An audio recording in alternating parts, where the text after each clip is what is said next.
자, 그래서 염기성을 띈다는 것은 뭐 이런 거예요. Na2O가 있어. 물에 녹으면 이렇게 NaOH가 되는 거지. 뭐 그런 의미에서 이제 얘는 염기성이다 이렇게 생각하시면 됩니다. 그 다음에는 비금속. 자, 비금속에 산화물이 있습니다.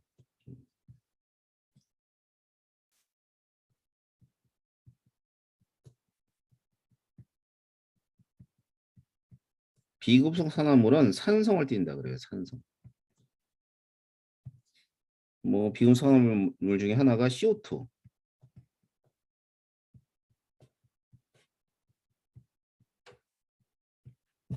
H2CO3. 자, 탄산이 되죠. 탄산.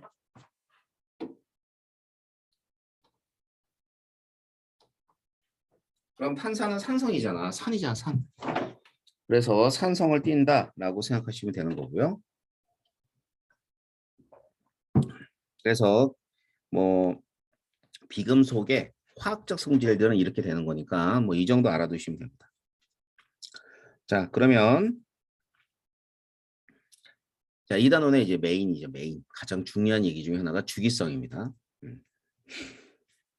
자, 그래서 주기성은 한마디로 되풀이된다라는 의미야. 되풀이된다. 그러니까 성질들이 되풀이된다는 뜻이겠지. 일정한 간격으로.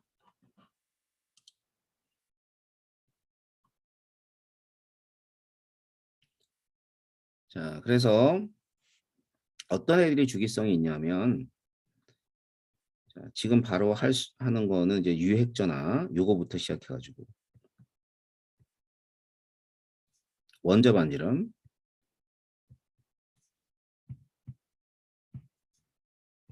그 다음에는 이온화 에너지, 뭐 전자 친화도라는 것도 있고 전기 음성도라는 것도 있어요. 자, 일단 뭐 고등학교 우리 화학 원에서 나오는 것 중에는 전자 친화도는 좀 빠져 있어요.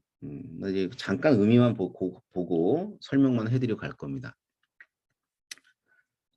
자, 그리고는 이제 나머지 것들은 전부 다 이제 시험에 나올 수 있는 주기성에 해당하니까 이런 것들이 어떤 주기성을 가지고 있는가, 그 값이 얼마만큼 있는가를 좀 기억을 해야 돼요. 기억. 알겠죠? 자, 그래서 이제 첫 번째로 보는 게 유핵전화에 관한 얘기 좀 볼게요. 유핵전화 이게 뭔가 이거죠. 자, 그림은 원자 핵과 그 다음에 전자를 이제 모형으로 나타내 준 거죠. 자, 그랬을 때 자, 이 전자의 전하량을 제가 임의로 플러스 11로 잡을게요. 그러면 그러니까 이 원자 핵의 전하량을 플러스 10을 잡는다고. 그러면 여기는 마이너스 1이 되겠죠. 전자는. 자, 그래가지고 이 원자 핵과 전자 사이에서는 이렇게 잡아당기는 힘이 존재를 하는데 뭐 여러분이 잘 알고 있는 전기력입니다. 전기력. 자, 그럼 전기력이래요. 전기력. 다시 말하면 정전기적 인력, 잡아당기는 힘이겠지. 그래서 힘 F를 써보면 힘 F는 상수, 쿨롱 상수라 그래요.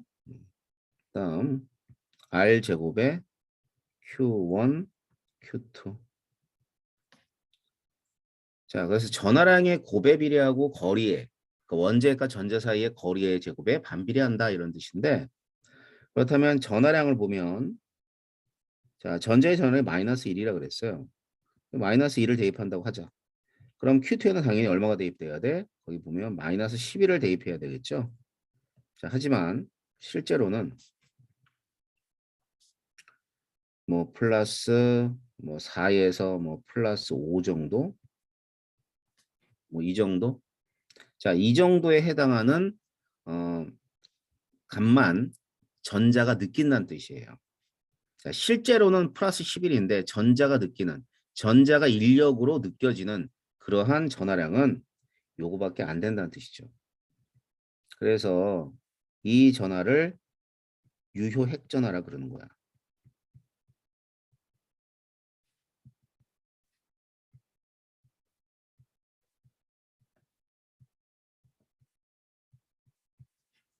알겠죠? 그래서 뭐 이펙티브 차지라는 뜻으로 EFF를 쓴 거예요. 그럼 왜 플러스 11인데 플러스 11인데 왜 이거밖에 못 느끼냐면 전자가 한 개만 있는 게 아니겠죠. 총 11개가 있어요. 자, 그러다 보니까 맨 마지막에 있는 지금 이전자가 느끼는 유액 전하거든. 근데 안쪽에도 전자가 있단 말이에요. 자, 그래서 이 안쪽에 있는 전자들하고 바깥에 있는 전자들 사이에서는 이 반발이라는 애가 작용한다고. 반발. 이 반발에 의해서 실제 핵전하가 가려지는 거야. 다시 말하면 작게 느껴지는 거죠. 전하량이. 자, 그런 걸 뭐라 그러냐면 가리움 효과라 그럽니다.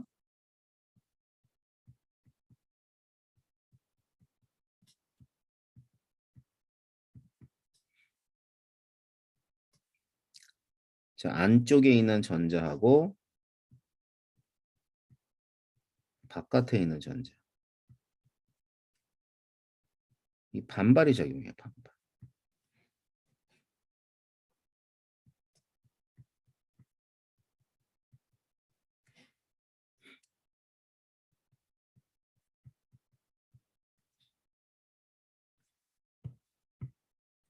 자, 요거에 의해서 전자가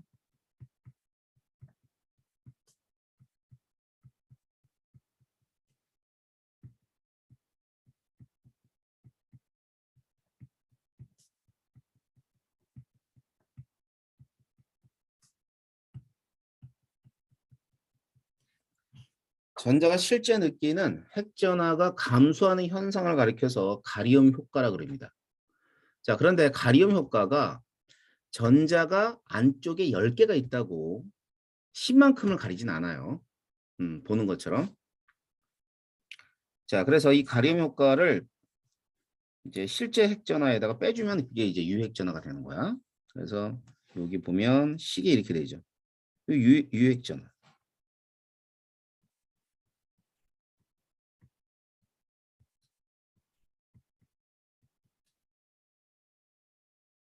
이게 이제 핵전화예요.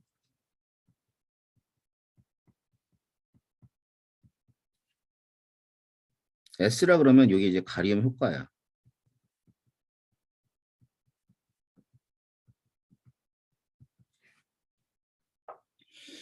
그래서 유핵전화에다가 핵전화에서 가리움 효과를 빼주게 되면 걔가 유핵전화가 되는 거죠. 자, 그럼 주기성을 한번 볼까? 자, 주기성은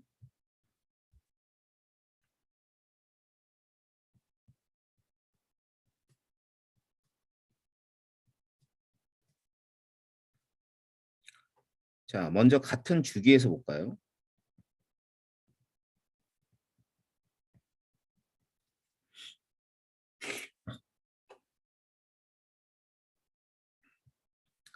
자, 같은 주기에서 원자 번호가 증가해요.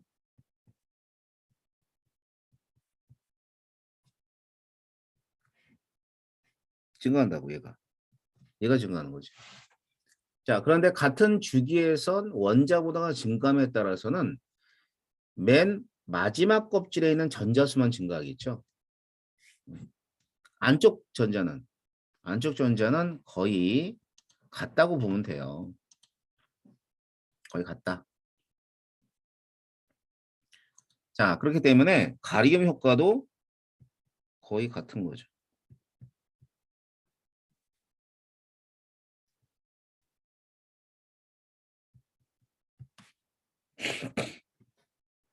거의 일정하다.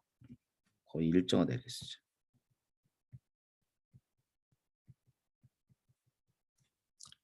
자, 전자 수가 동일해요. 맨 바깥 껍질에 있는 전자가 늘어나니까 안쪽 전자 수가 동일하기 때문에 거의 일정하다. 그러면 결국은 증가하겠네요. 자, 그래서 유액 전하는 같은 주기에서는 원자 번호 증가하면 증가하고요. 같은 족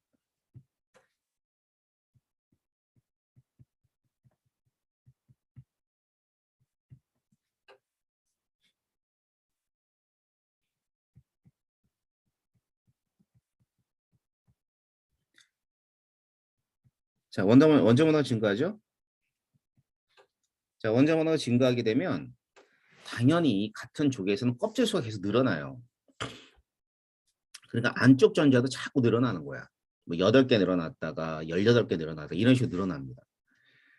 그런데 아까 뭐라고 했지? 늘어난 전자 수만큼 가리움 효과가 마이너스 되는 건 아니라 그랬지. 그러니까 얘가 뭐냐면 원자 번호가 증가함에 따라서 얘도 증가하긴 하지만 그 전자 수만큼 증가하진 않는다고요. 그러니까 결과적으로는 커지는 거죠. 그래서 유효 핵전화는 이렇게 증가한다 이렇게 보시면 돼요. 아셨죠? 자, 그래서 유액 전화는 원자 번호가 증가하면은 같은 주기에서 증가하고 같은 조기에서도 마찬가지로 원자 번호가 증가하면 증가한단 말이야. 자, 그래서 지금 그 뒷페이지를 넘기시면요. 이게 유액 전화 표야. 유액 전화라는 게 사실은 그 여러 전자들한테 각각 다 달라, 사실은. 알겠지? 근데 우리가 배우는 거는 뭐냐면 이거예요. 이 전자들. 원자과 전자라는 얘기야.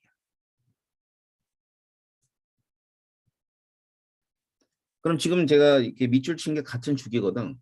점점 증가하는 거 보이죠? 그죠? 같은 족도 마찬가지야.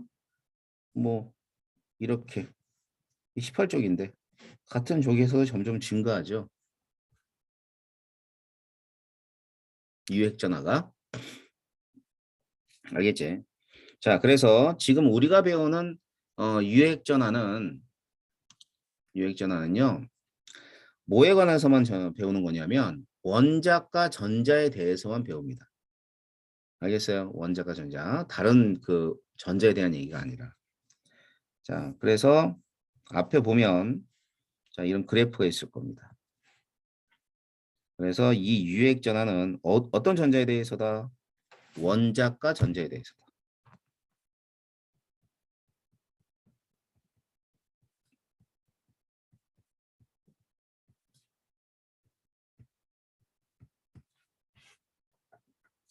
그래서 이런 원자과 전자에 대해서 이제 보시면은 우리가 금방 본 것처럼 뭐 네온하고 아르곤하고 헬륨 이렇게 있죠.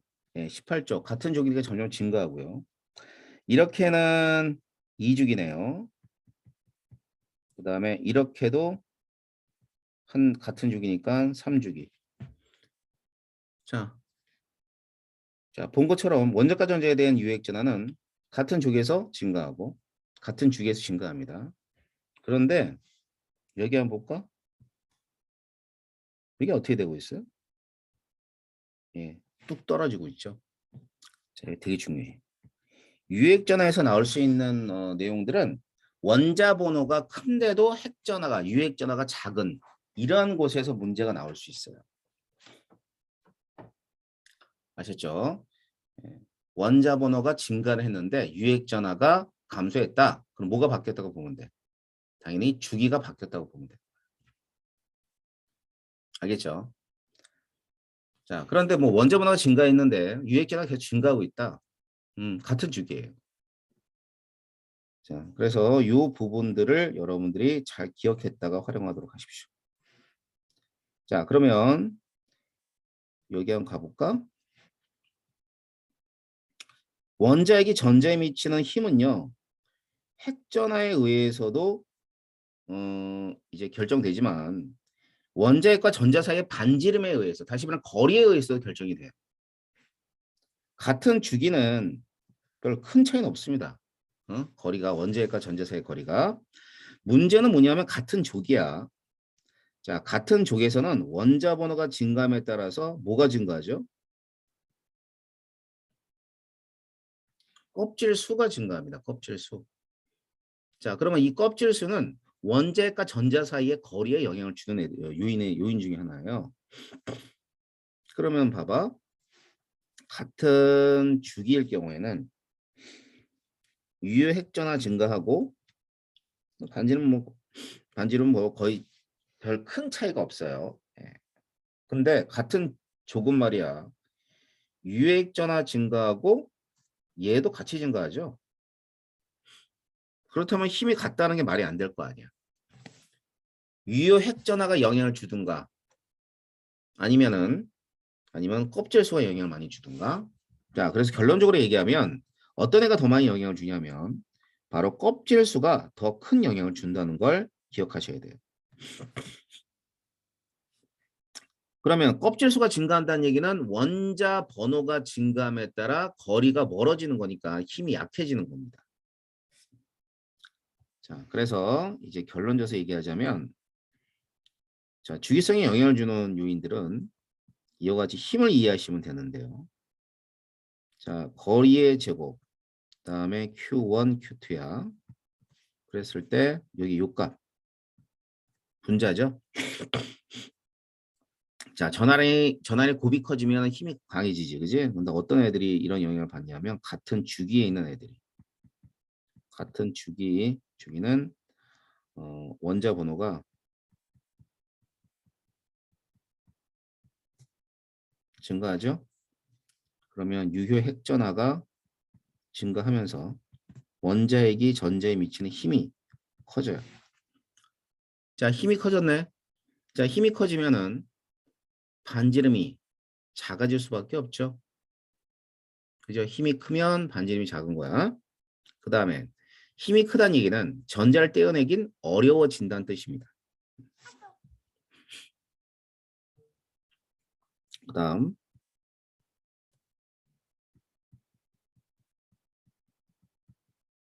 같은 족을 봅시다. 같은 족은 원자 번호가 증가하면 껍질 수가 늘어나요. 껍질 수. 자, 껍질 수가 늘어나면 거리가 멀어지는 거기 때문에 힘이 약해져. 자, 힘이 약해지면 반지름은 커지겠네. 전자가 못 당기니까 반지름이 커지고 전자를 떼어내기는 더 쉬워지고. 아시겠죠?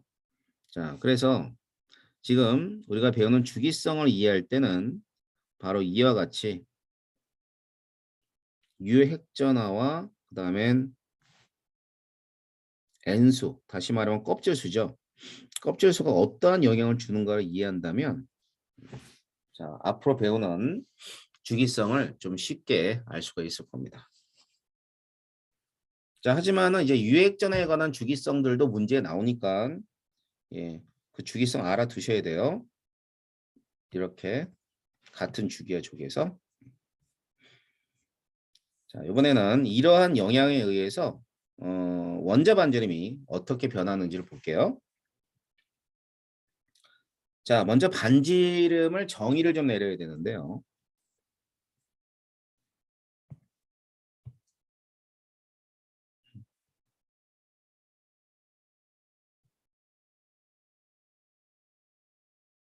예를 들면 수소 원자가 있어요. 자, 그럼 수소 원자가 있으면 지금 그린 게 현대 원자 모형이니까 오비탈을 그린 거예요. 1s. 그러면 여기서부터 여기까지가 원자 핵이니까 여기까지가 원자 반지름이라고 정의를 못 내려요. 왜 그런다 그랬죠? 자, 왜 그러냐면요. 오비탈은 뭐가 없다고 배웠냐면 경계가 없다고 배웠어요. 그죠? 끝이 어딘지 몰라. 근데 끝이 어딘지 모르니까 여기서부터 여기까지가 끝이다, 여기가 끝이다는 얘기를 못하지. 그러니까 반지름의 얘기 못하는 거죠. 오비탈이니까. 자, 그래서 지금 전자가 있을 수 있는 확률을 나타내주는 오비탈로만으로는 반지름이 저희가 안 되면 위치가 정확한 게 원자 핵이에요. 그래서 이제 수소 원자들이 결합을 했죠.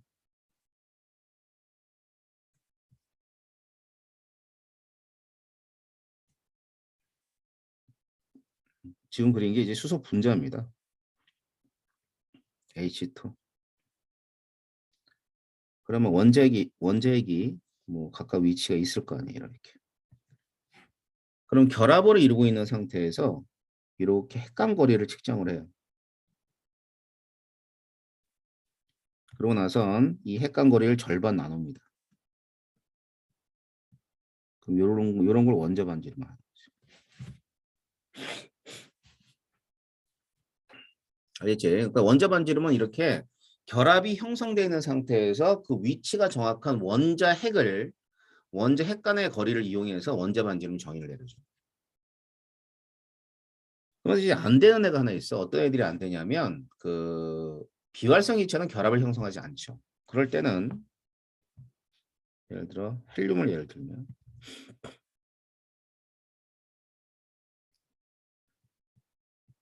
자 이게 헬륨이에요.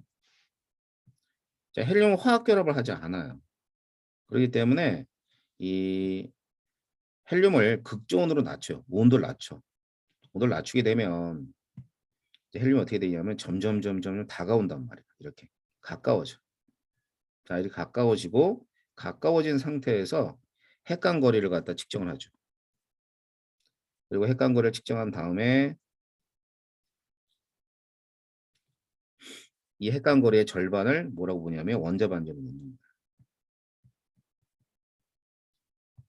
자 이런 식으로 자, 측정하는 방법이 같아요, 달라요? 전혀 달라요. 문제 지금 들어왔네.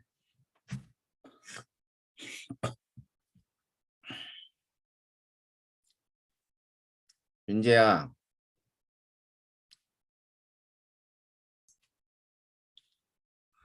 윤재 그 저기 앞에 부분 녹화 지금 하고 있으니까 영상 보내주면 영상 꼭 봐라.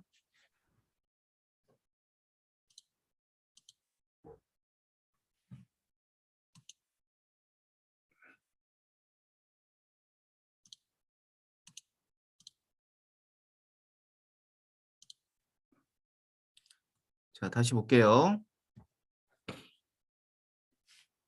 자, 그렇기 때문에 지금 밑에 있는 그 반지름의 표를 보면 알다시피 비활성 기체는 안 적어주는 게 정상이야. 알겠죠?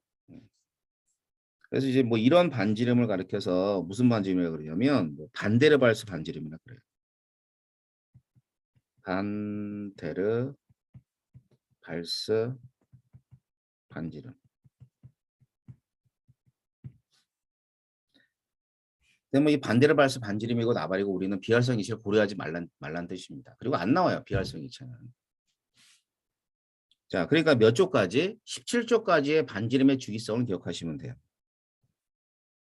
자, 봅시다. 잠깐만요.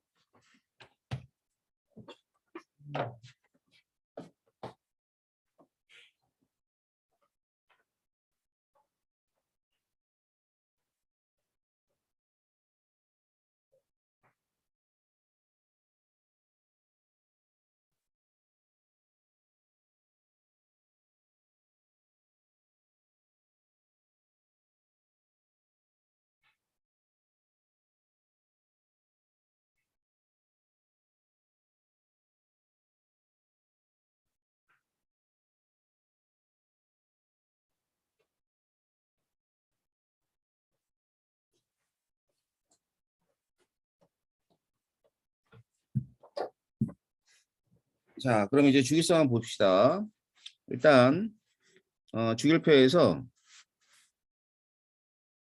자, 이쪽으로 가면 이제 같은 주기죠. 같은 주기에서는 원자 번호가 증가하면 자, 원자 반지름은 점점점 어떻게 돼야 돼요? 작아져야 돼요.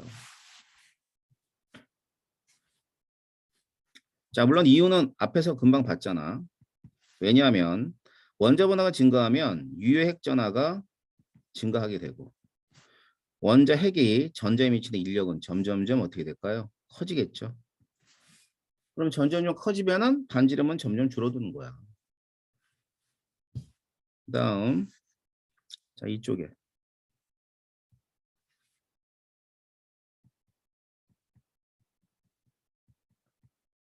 자, 원자번호 증가하죠? 그럼 이때는 반지름이 어떻게 되냐면 점점점 작아져요. 어, 점점점 커져요. 자, 이유는 뭐 때문에? 이유는 껍질 수가 증가하는 거지. 원자핵과 전자 사이 거리가 멀어지는 거야. 그렇게 되면 원자핵이 전자에 미치는 힘은요. 힘은 예, 좀 작아집니다. 그러니까 반지름은 커질 수밖에 없는 거죠. 자, 이와 같은 주기성을 가져요. 자, 그러면 얘를 그래프로 나타내주면 그대로 이제 지금 배웠던 대로 그래프를 그릴 수가 있어요.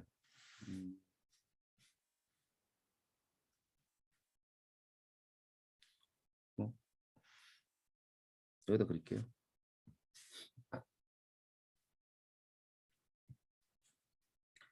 이게 반지름이거든요. 여기 원자 번호고.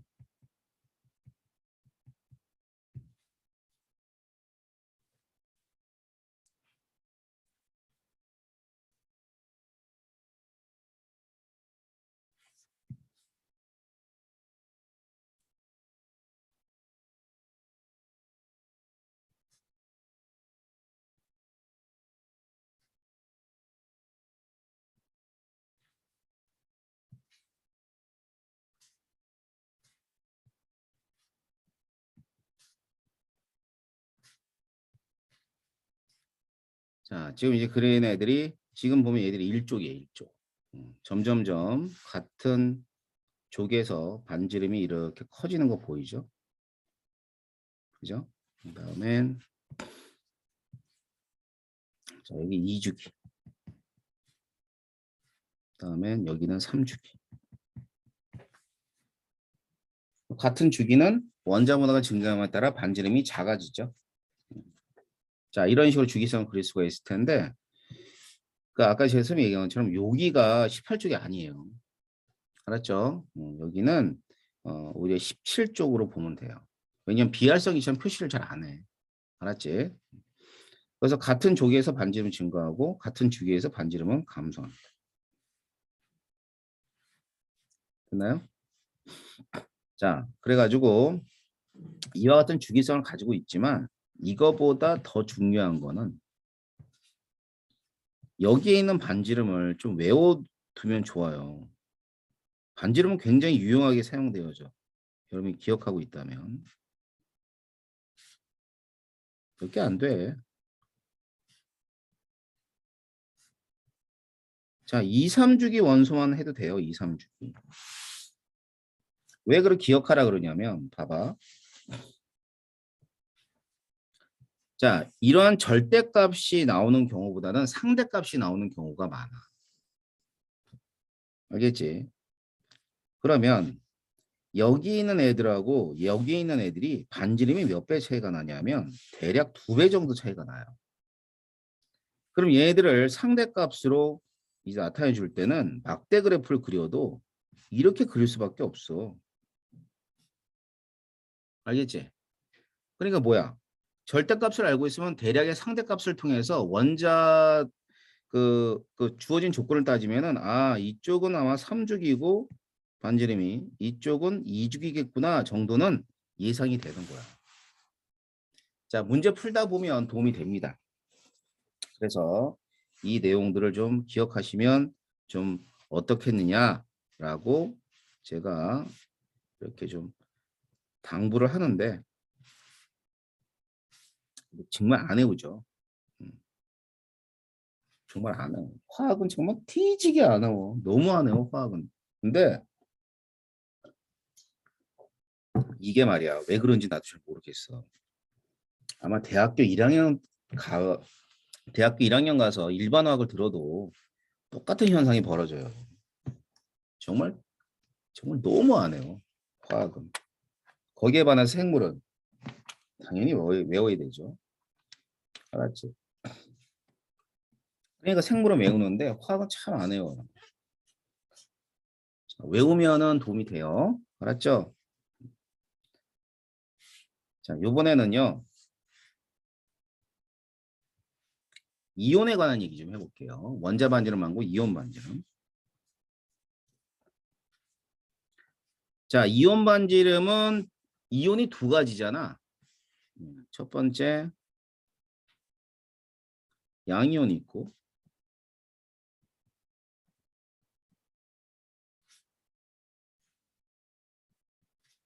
그다음엔 음이온이 있을 거예요.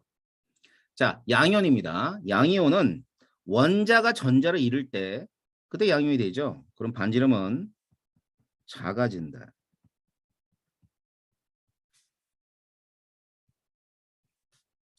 예를 들어 NA하고 NA 뿌리라고 그럴까?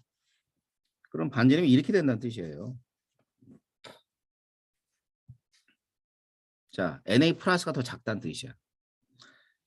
왜 그러냐면 얘는 뭐 이유 간단하죠. 뭐가 줄어들어요? N수가 감소를 해요. 껍질 수가. 자, 그럴 거 아니야. 양이온이 될 때는 전부 다 원자과 전자를 잃어요. 원자과 전자를 잃는다는 얘기는 맨 마지막 껍질에 있는 전자가 떨어져 나가는 거니까 껍질 수가 줄어드는 거죠. 두 번째, 음이온.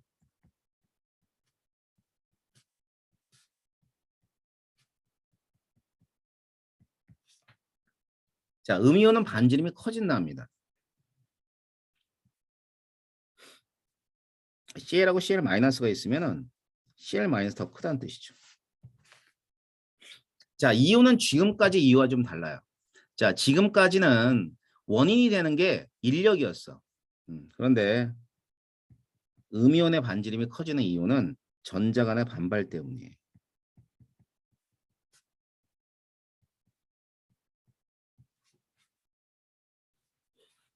자, 음이온이 된다는 것은 맨 마지막 껍질에 전자를 받아서 안정한 그런 전자 배치, 다시 한번 비활성 이체와 같은 전자 배치를 이루는 거죠. 그러니까 전자가 하나, 둘 들어올 때마다 점점점 반발이 커지니까 반지름이 커진다고 보시면 돼요. 자, 그래서 양이온과 음이온은 각각 반지름이 이와 같이 N수, 그 다음엔 전자가 반발에 의해서 양이온이 될 때 작아지고 음이온이 될 때 커집니다. 자, 이번엔 세 번째.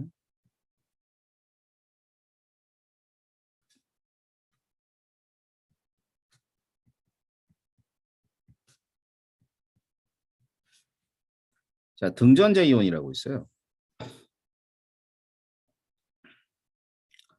N3-, E-, F-, Na+, E+, 3+.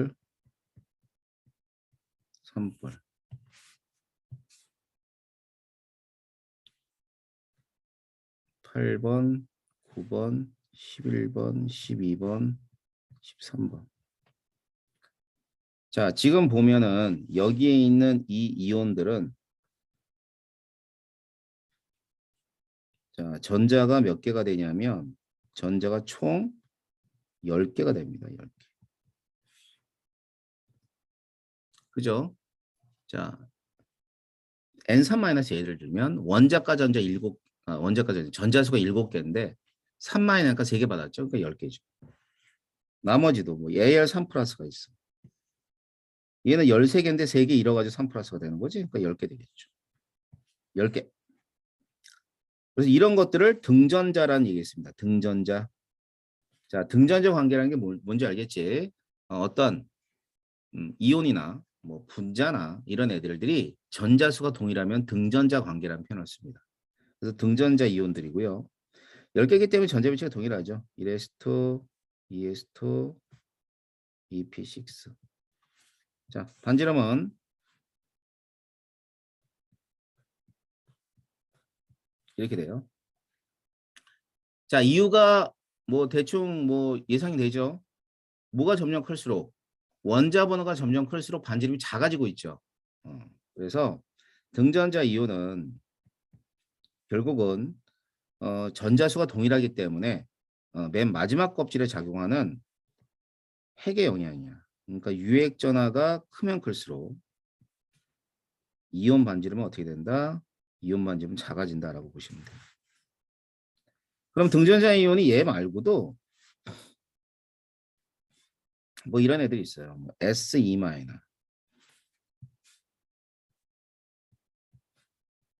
Cl 마이너 K뿔 CA뿔.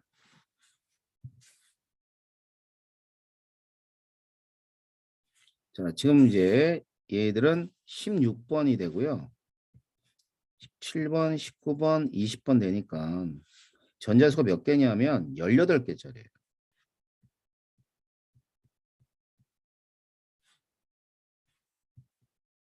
2s2, 2p6, 3s2, 3p6.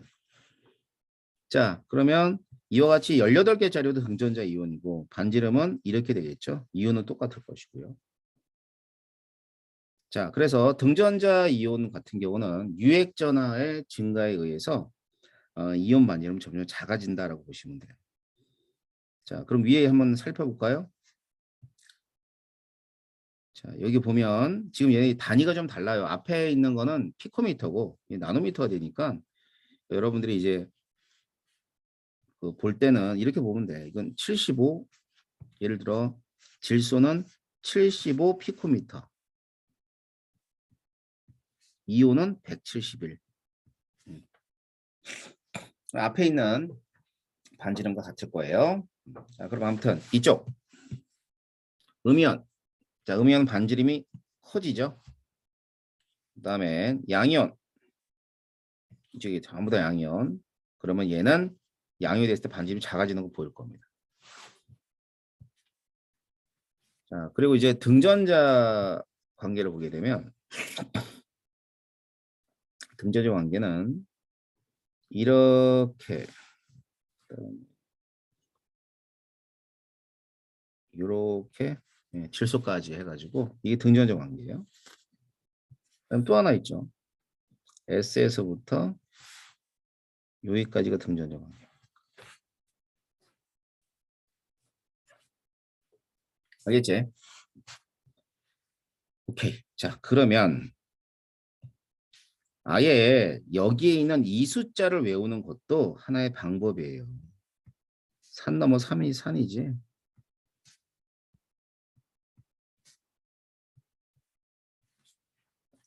자, 뭐 이렇게 연상이 되지 않은 숫자이기 때문에 외우기가 어려운 건 나도 아는데 외우고 있으면 도움이 된다니까.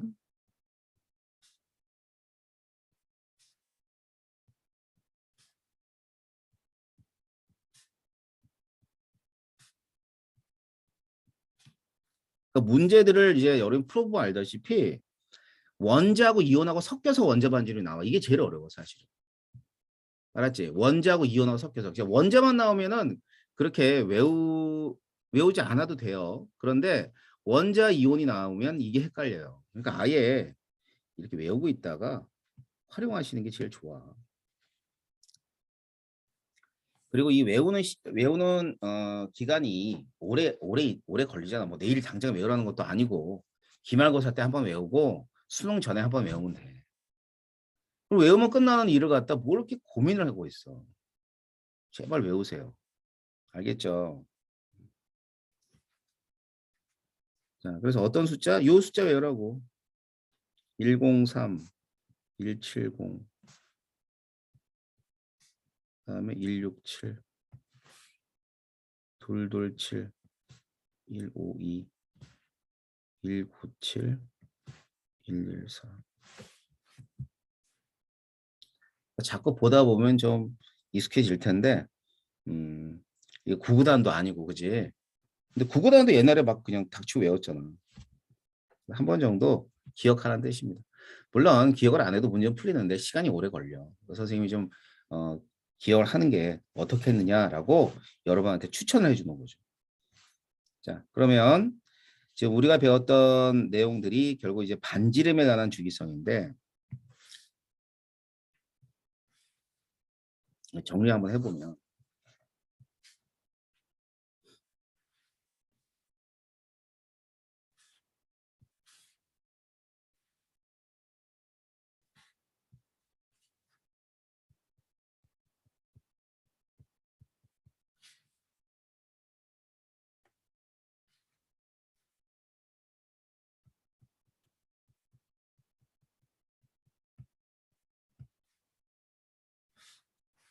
자, 원자 번호에 따른 이제 반지름인데, 음,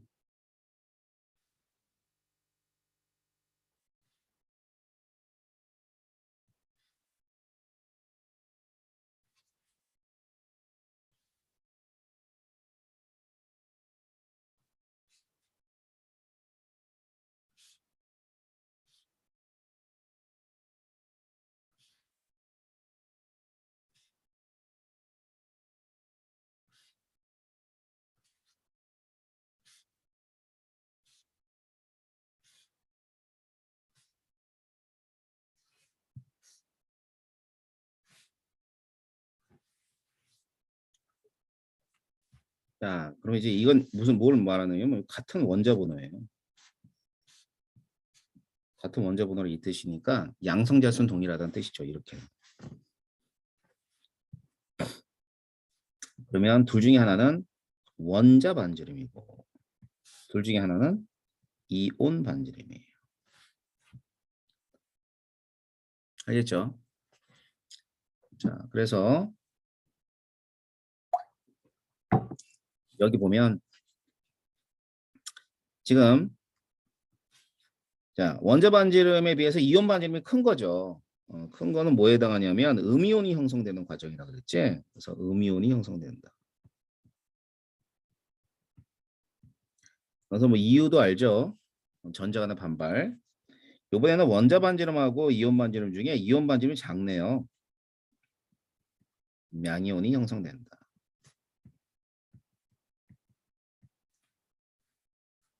자, 그렇다면 음이온이 되는 게 이제 비금속인가요? 이쪽은 비금속. 양이온은 금속. 자, 그렇게 되면 주기가 바뀌는 거예요. 비금속이 금속이 되는 거니까 주기가 바뀐다라고 보시면 되고. 그다음 그러면 여기 이온이 무슨 이온이냐면 이게 등전자겠네요. 그러면.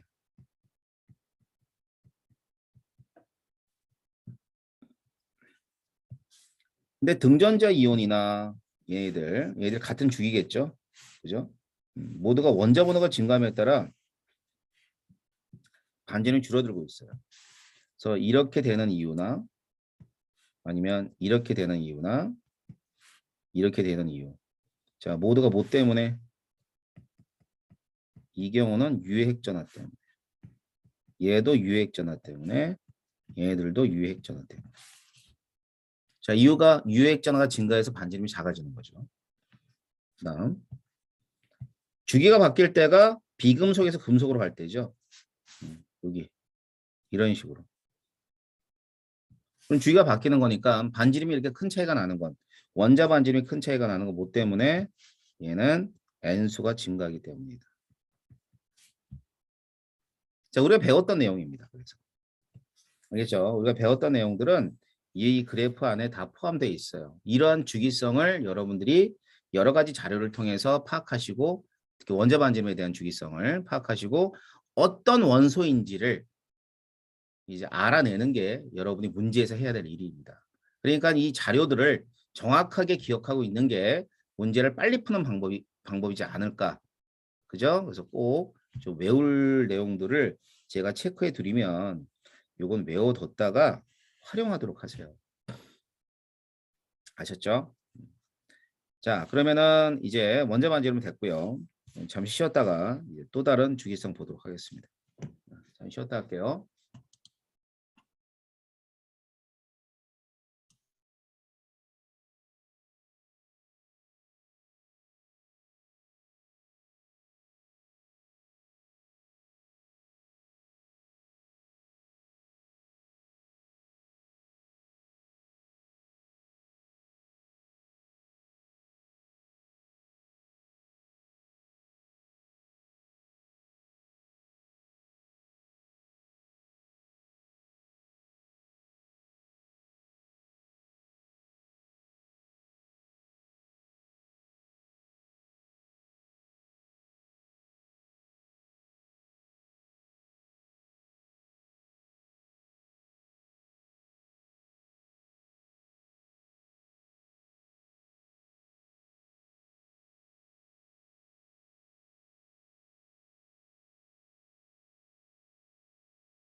자, 시작하자.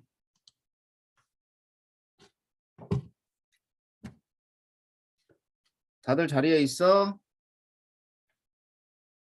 손 흔들어봐, 손. 채팅창에 손 흔들어봐. 채팅창에 손. 채팅창에 손.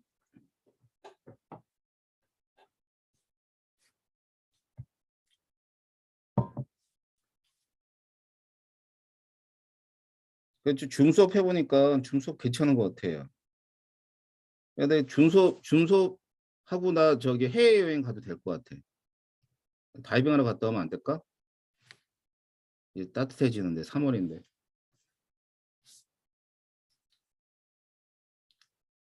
괜찮지? 안 되나? 자, 아무튼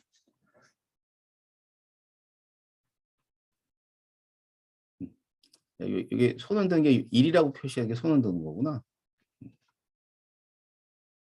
그래. 자, 아무튼 내일은 이제 우리가 대면 수업을 하겠죠. 대면 수업. 그래도 마스크는 여러분 철저히 하고 다녀야 돼. 알았지?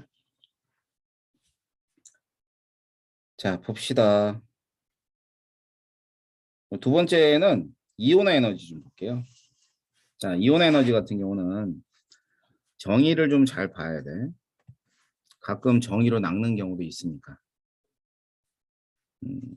자, 일단 정의는 이렇게 됩니다.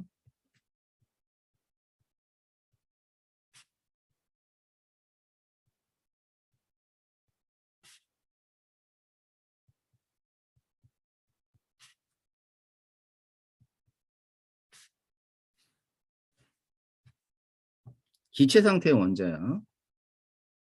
그다음에 전자 1몰을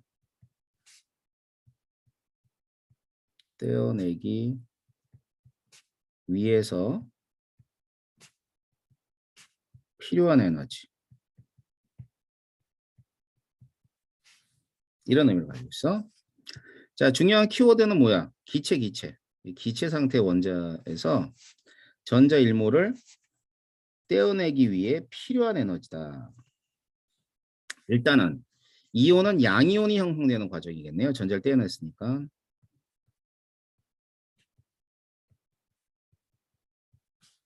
그다음 필요한 에너지라는 얘기는 흡열이야, 흡열. 에너지를 흡수한다 이런 뜻이지. 그래서 밑에 있는 반응식을 보게 되면 이온화 에너지만큼을 가하면은 전자가 하나 떨어진다는 뜻이야. 그럼 이게 이런 걸 이온화 에너지라 그래요.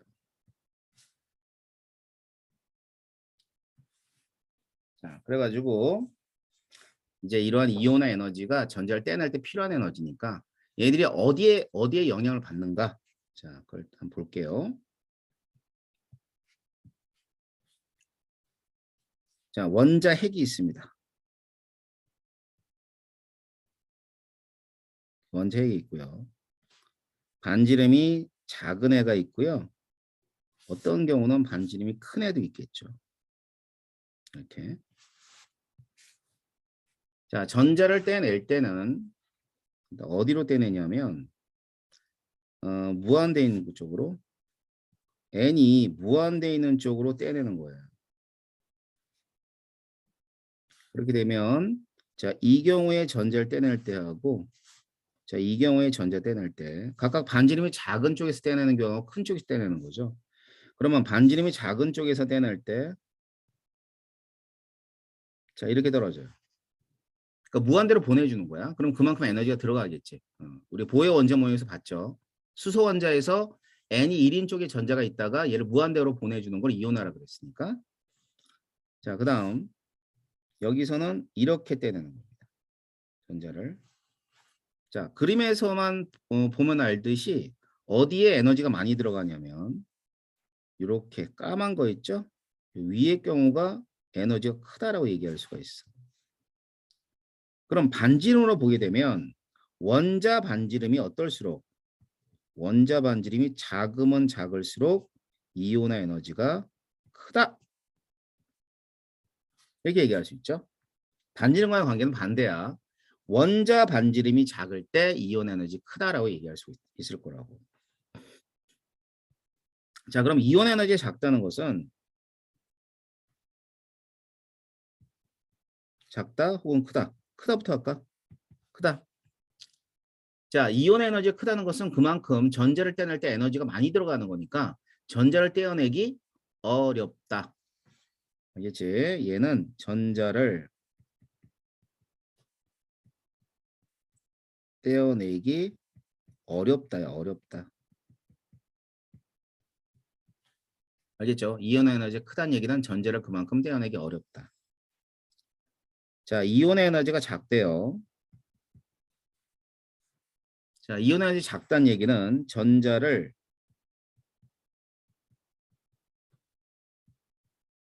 떼어내기 쉽다. 뭐 이런 얘기겠죠. 자, 에너지를 조금만 집어넣어도 전자가 톡 떨어져 나온다는 뜻입니다. 자, 그러면 이온 에너지의 주기성을 반지름과 연결해서 한번 생각해 보면, 자, 먼저 같은 주기죠. 자, 같은 주기에서는 원자 번호가 증가하면 이온 에너지 어떻게 돼요? 커져야죠. 자, 원자 반지름이 작아지니까 그러면 이제 원자 핵이 전자에 미치는 힘은 점점 커지게 될 거야. 자, 힘이 크다는 얘기는 그만큼 전자를 떼내기 어렵다는 뜻이니까 이온 에너지가 커진다라는 거 의미하는 거고요. 그 다음 외에는 이렇게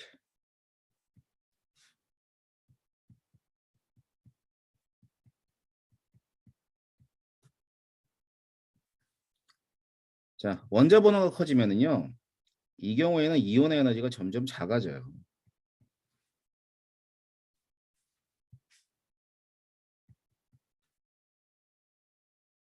자, 왜 그러냐면 반지름이 커지니까. 그래서 원자 반지름이 점점 커지고 그 다음에 힘이 약해지기 때문에 전자를 떼어내기 쉬워진다는 걸 의미하는 거예요.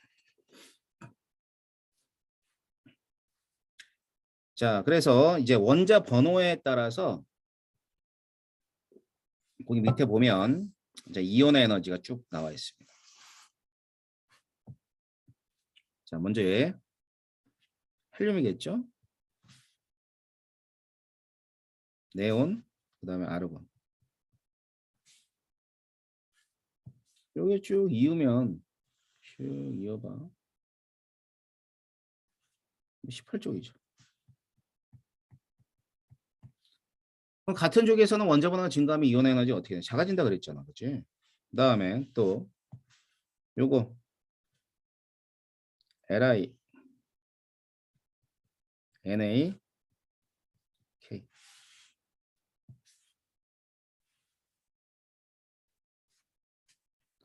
자, 얘네들은 또 1쪽이 1쪽. 자, 1쪽도 원자 번호가 증가하니까 이온 에너지가 작아지고 있는 거 보이죠?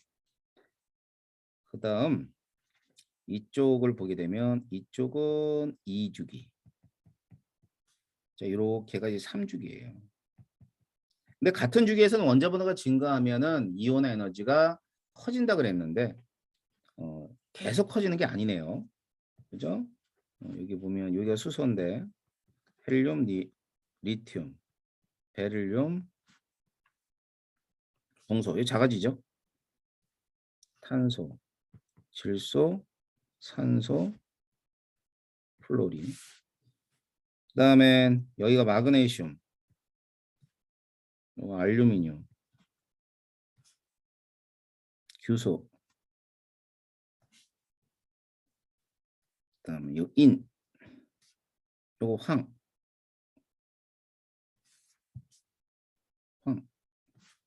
이거 염소. 이렇게 되겠지. 자, 근데 2주기나 3주기나 공통적으로 자, 이렇게 해서 작아져요. 여기도 이렇게 해서 작아져요. 그러니까 몇 쪽에서 몇 쪽 갈 때? 2쪽에서 13쪽 갈 때. 그 다음엔 이렇게 해서 작아져요. 얘는 15쪽에서 16쪽 갈 때. 얘도 15쪽에서 16쪽 갈 때. 자, 동일하게 같은 주기에서 2주기든 3주기든 2족하고 13족 갈 때는 똑같은 주기성이죠. 작아집니다. 그 다음에 15족에서 16족 갈 때 작아지죠. 그래서 여기를 갖다가 이제 1번이라 그러고 여기를 2번이라고 해볼게요. 그러면 첫 번째 영역은 2족에서 13족으로 넘어갈 때예요. 그러면 이온 에너지가 작다는 게 뭘 뜻하는 거냐면 전자를 떼어내기 쉽다. 에너지가 조금밖에 안 들어간다는 얘기는 전자를 떼어내기 쉽다라는 걸 뜻하는 겁니다. 자, 그럼 봅시다. 이제 전자 배치가 베릴륨은 이제 4번이기 때문에 1s2, 2s2 이렇게 될 것이고요. 자, 붕소는 1s2, 2s2, 2p1 이렇게 돼요. 그러면 지금 이온 에너지를 봤을 때 이전자를 떨어뜨려낼 경우하고 이전자를 떨어뜨려낼 경우하고 어느 게 더 쉽다는 뜻이냐면 얘가 더 쉽다는 뜻이에요. 에너지가 조금밖에 안 들어간다는 얘기는 얘가 조금 더 쉽다. 그럼 생각을 딱 해보면 이전자를 떨궈낼 때 이전자 입장에서 보게 되면 안쪽 전자가 2개 정도 있네요.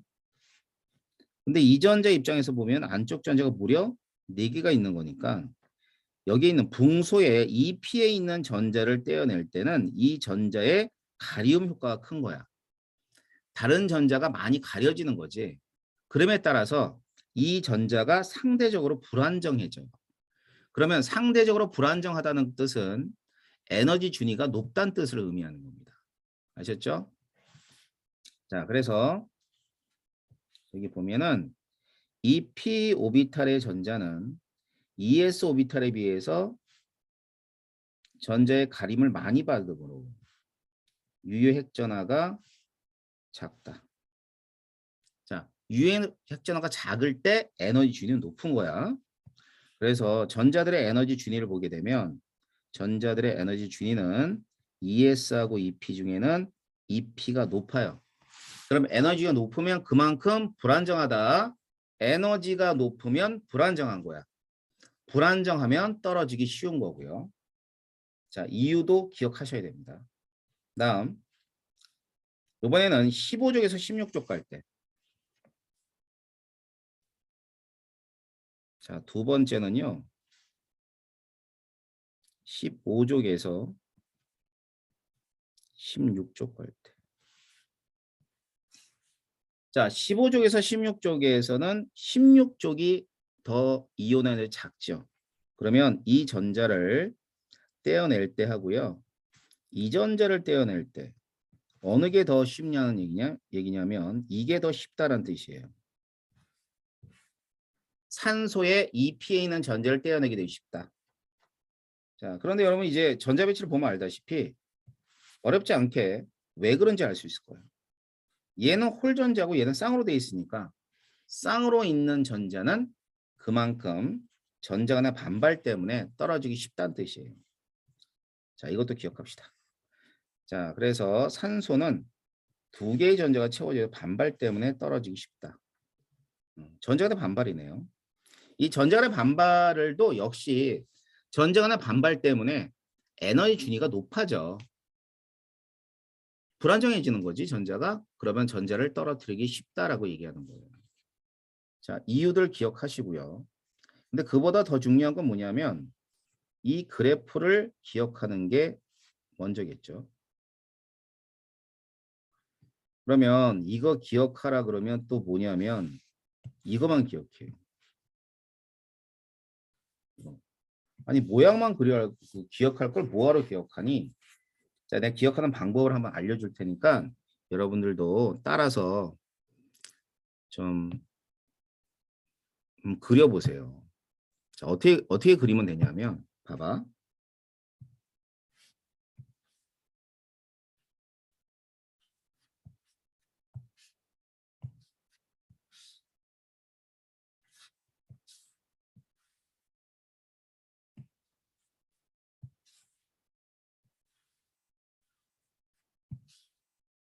뭐 대충 그려 이렇게.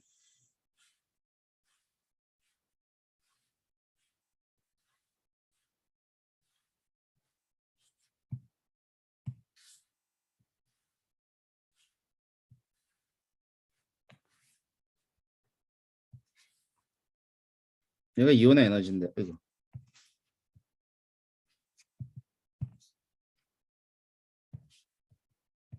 여기 이온의 에너지란 말이야.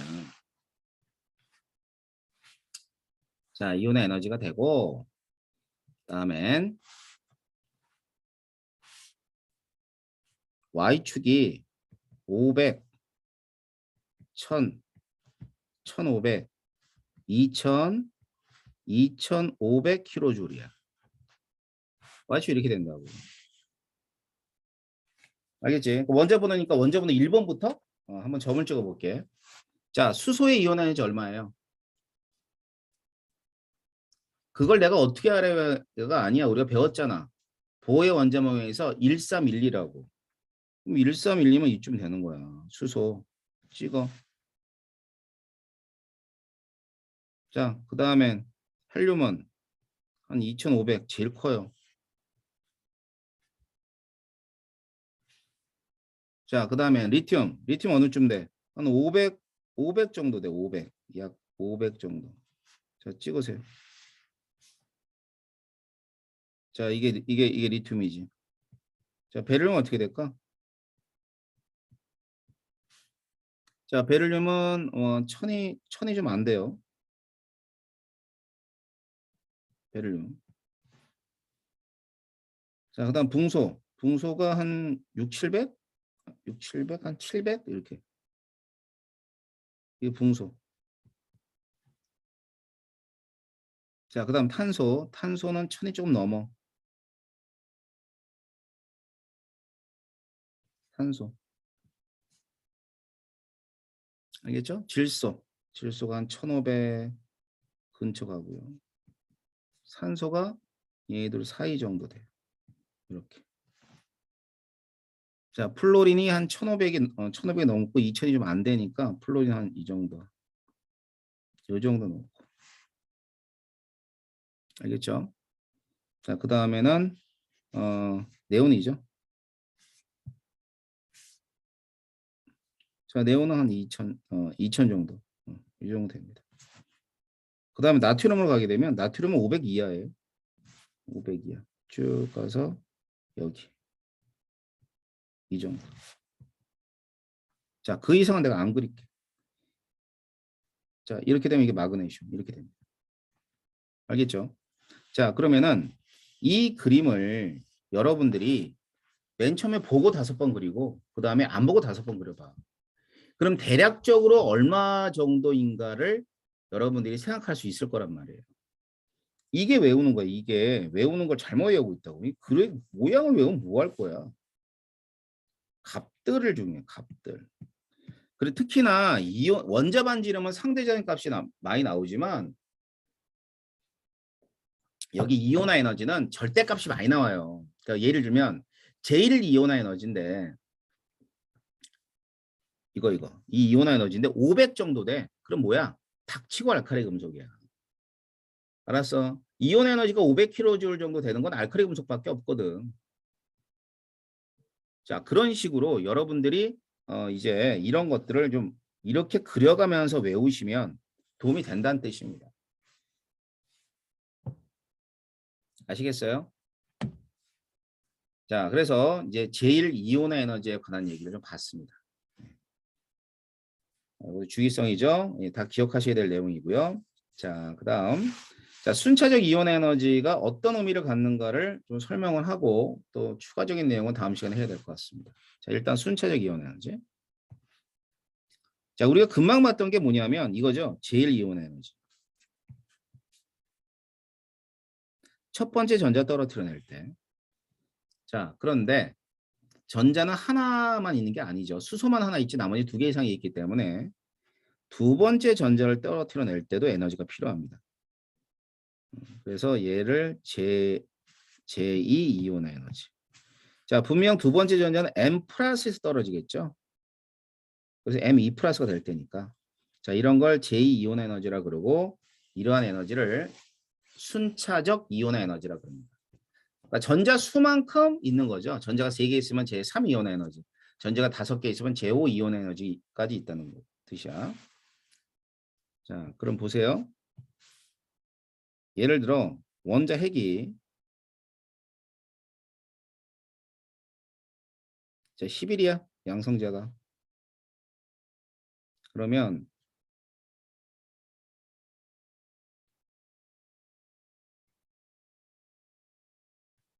자, 전자가 뭐 바깥 껍질에도 있고 안쪽에도 있고요. 그다음에 더 안쪽에도 있을 거고. 이렇게 됐겠죠? 그럼 전자를 떼어낼 때는 역시 어디로 떼내냐면 N이 무한대인 곳으로 떨어져 나갑니다. 자, 그럼 이 전자도 무한대인 곳으로 떨어져 나가고 이 전자도 무한대인 곳으로 떨어져 나가고 이 전자도 무한대인 곳으로 떨어져 나가요. 그러면 첫 번째 전자는 제1이온화 에너지, 두 번째 전자가 제2이온화 에너지, 세 번째 전자가 제3이온화 에너지. 그런 전자는 총 몇 개 있어요? 총 11개 있죠? 11개 있기 때문에 얘는 제11이온화 에너지까지 있는 거예요. 자, 이렇게 차수가 증가함에 따라서 에너지는 어떻게 되냐면 점점 커집니다. 이온 에너지가 증가한다고. 자, 이유는 뭐 어렵지 않게 이해가 될 거야. 이유 같은 경우는 이 전자를 떨어뜨려 내고 나면 이 전자한테 작용하는 유핵전하가 증가해. 그러니까 떨어지기 더 어려워지는 거지. 그래서 일단은 유핵전하가 왜냐하면 유핵전하가 증가하기 때문이다. 자, 그런데 그 크기가 갑자기 커지는 경우가 있어요. 자, 갑자기 커진다는 얘기는 지금 이 전자 떨어뜨리고 나서 이 전자 떨어뜨릴 때 에너지가 많이 들어간다는 뜻이죠. 그 얘기는 왜 그래? 유핵전하도 증가하지만 껍질 수도 감소하기 때문이야. 그러면 마지막 껍질에 있는 전자가 몇 개라는 걸 알 수 있어요? 한 개라는 걸 알 수 있겠지. 그지? 자, 그렇게 되면 순차적 이온화를 통해서는 원자과 전자